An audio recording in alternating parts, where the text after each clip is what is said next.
राजस्थान के इतिहास में कई वीर शासकों ने अपनी तलवार और साहस से अमिट छाप छोड़ी है। उन्हीं में से एक थे महाराणा संग्राम सिंह, जिन्हें हम राणा सांगा के नाम से जानते हैं।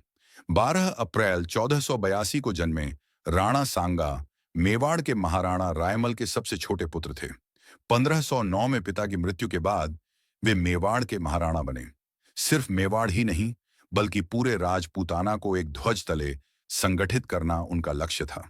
उनकी वीरता और त्याग ने उन्हें इतिहास का महानायक बना दिया। सिंहासन प्राप्त करना आसान नहीं था।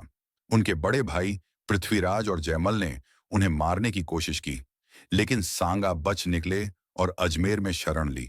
बाद में अजमेर के कर्मचंद सिंह पंवार की मदद से 1509 में मेवाड़ का सिंहासन पाया। राणा सांगा एक बहादुर योद्धा थे। वे 80 से भी अधिक युद्ध लड़े।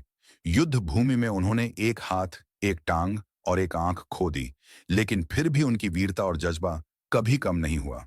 इसी कारण उन्हें सैनिकों का भग्नावशेष कहा जाता है।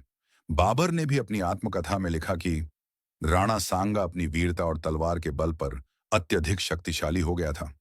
राणा सांगा ने कई मुस्लिम सल्तनतों को परास्त किया। 1517 में खतौली के युद्ध में इब्राहिम लोदी को हराया। 1518 में बाड़ी धौलपुर की लड़ाई में लोदी सेना को फिर हराया। 1519 में गागरों के युद्ध में मालवा और गुजरात की संयुक्त सेना को परास्त कर मालवा पर अधिकार किया। गुजरात अभियान में अहमदनगर और विसनगर तक विजय प्राप्त की।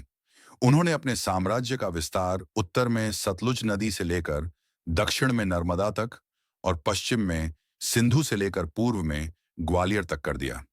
1526 में बाबर ने पानीपत की पहली लड़ाई जीतकर दिल्ली पर कब्जा किया। यह विदेशी आक्रांता भारत की धरती पर अपनी सल्तनत जमाना चाहता था, लेकिन उसके सामने सबसे बड़ी चुनौती बने राणा सांगा। उन्होंने 1 लाख राजपूत योद्धाओं को एकजुट कर आगरा की ओर कूच किया। पहले बयाना के युद्ध में राणा सांगा ने बाबर को हराकर उसका किला जीत लिया, लेकिन 16 मार्च 1527 को खानवा की ऐतिहासिक लड़ाई हुई। राणा सांगा घायल हो गए और उनके मित्र अज्जा झाला ने उनका स्थान लिया। राजपूतों ने वीरता दिखाई, लेकिन बाबर की तोपों और दलबदल की वजह से पराजय मिली। खानवा के युद्ध के बाद भी राणा सांगा ने हार नहीं मानी।